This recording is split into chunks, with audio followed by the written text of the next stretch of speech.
當你以為 Tesla 移除雷達係為咗純視覺嘅科技革命，點知美國監管機構 NHTSA 一紙文件，直插佢哋心臟，要求交出份名為《雷達救咗我哋》嘅內部機密文件。呢份文件正正就係調查佢哋喺低能見度情況下多宗全自動駕駛炒車意外嘅關鍵。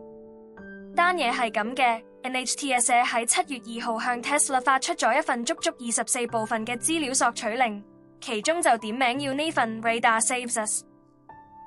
呢個動作等於將調查嘅矛頭直接指返去當年Elon Musk拍心口話雷達冇用，決定全線鏟走車上雷達嗰個歷史性決定。官方公關成日吹噓純視覺系統點樣超越人類，但份內部文件個名已經出賣晒佢哋。原來自己人都知冇咗雷達係幾咁牙煙。呢個技術決策就好似你圍咗間屋睇落簡潔，拆走晒所有煙霧感應器同滅火筒，然後同人講我對自己嘅視力同嗅覺好有信心，一定聞到煙味，一樣咁離地兼自殺式。去到呢度等我做個總結。講真，為咗成本同營銷口號，拎用戶條命去賭自己套演算法未成熟嘅感知能力。